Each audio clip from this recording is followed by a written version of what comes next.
Hi everyone, my name is Leanne and today I'm going to be getting rid of some books.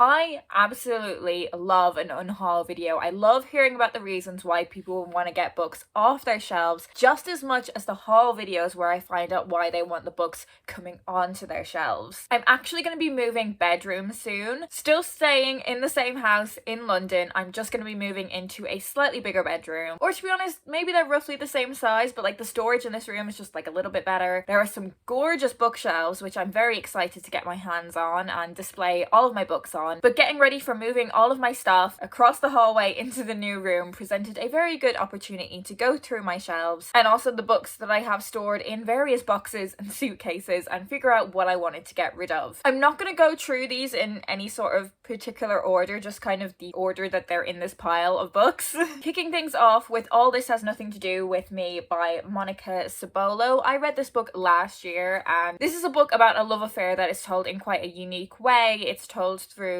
like lots of pictures, a mixture of kind of emails I think and letters. I found it a little bit confusing. I don't think this was the book for me, so I'm glad to be passing it on to someone else. A non-fiction book, Where I'm Reading From by Tim Parks. This was another one that I read last year. It's a book all about kind of reading and literature. I do love non-fiction books that are about books and about reading, but for my taste this one took itself a bit too seriously. It was mainly kind of focused on literary fiction. I think someone else will be really glad to get their hands on this as well. The Road Trip by Beth O'Leary. You may have seen that I reviewed this book recently in my May wrap-up, but it was not this edition of The Road Trip. This is a trade paperback and I actually have the beautiful paperback copy, and while I do have a lot of trade paperbacks, mostly because of, you know, when I've got books in Ireland where trade paperbacks are very popular, I much prefer to have a normal B format paperback, so there's no reason for me to have two editions of The Road Trip. I will be sending this one back into the world. Another trade paperback, I have The Sweetness of Water by Nathan Harris. I don't actually know anything about this book. A friend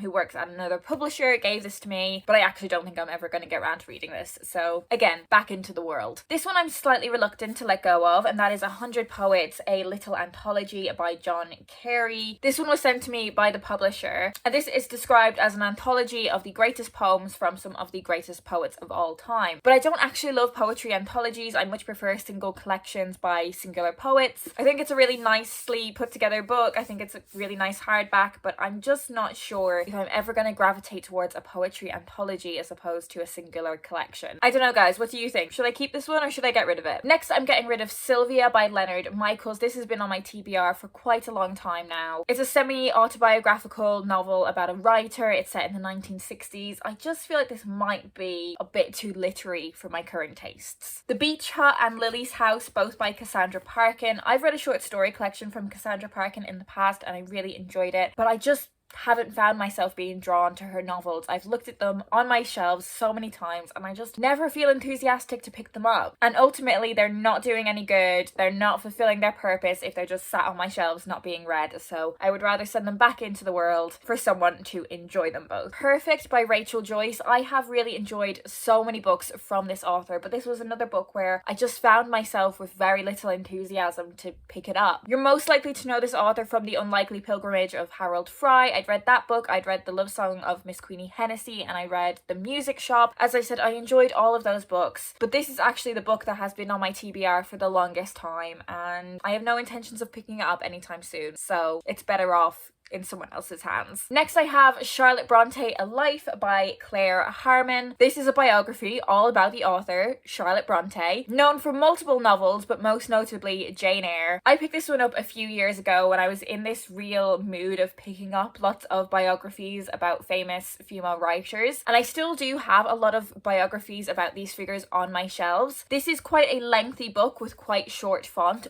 all about Charlotte Bronte, and I'm actually not a huge fan of her writing. I think what I want to learn about her life I will get from those books where the author is discussing multiple female writers. I think I would enjoy learning about her life more alongside learning about the lives of other female writers. I can't see myself now ever wanting to read a whole book about Charlotte Bronte. I am going to be asking Charlotte over at Coiny Reads if she would like to take this one off my hands before I get rid of it, because I think this is one that she will have her eye on. Midnight in Snow by Karen Swan. This was very kindly sent to me by Book Break in one of their Christmas parcels for the Christmas most recently passed. There were so many wonderful things in that package, but I just don't think this is the book for me. I don't think I'm going to pick this one up. But as I've said for numerous books that I'm talking about in this video, someone else will be really delighted to get their hands on a copy of this. I'm getting rid of The Subtle Knife and The Amber Spyglass, both by Philip Pullman. So I've read the first book in this series, The Northern Lights, and like I thought it was fine. I feel like it's one of those things that like you really, really love if you read it as a child and you have that kind of attachment to it, and then you read it again as a grown-up and you discover all this like additional meaning to it that you didn't necessarily see when you were a child reader. But without that kind of nostalgic attachment to it, I don't feel like I really enjoyed the first book. I also have, you know, feelings around Philip Pullman's recent actions, and I just can't see myself ever being drawn to reading these books. I do have the first book in this series at home in my mom's house, so the next time I'm home I will be unhauling that one as well. Next, I have some proofs that I'm going to be getting rid of. A few years ago I did a video on what you should do with proofs if you no longer want them, because you shouldn't be selling proofs anywhere, nor should you be donating them to charity bookstores, secondhand stores, etc. I go into all of that in more detail in that video, but all of the books that I've mentioned so far I'm either going to be giving away to friends or I'm going to be donating to charity. With these proofs, what I'm most likely going to be doing with them is recycling them. Starting with The Accidental Bad Girl by Maxine Kaplan. This is a book that has been with me for a very long time.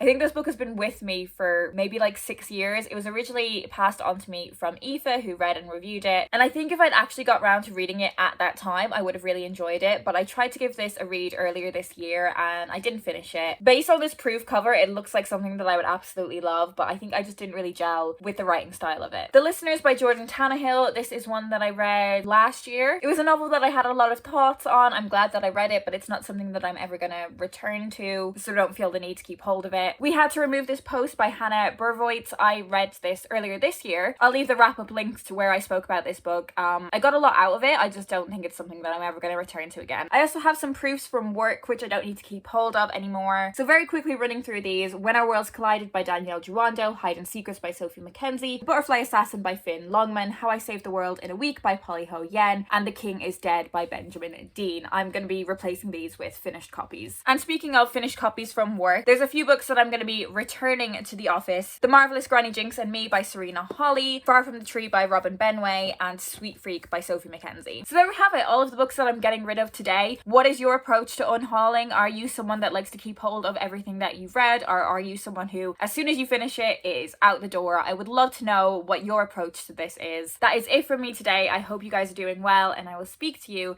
in my next video.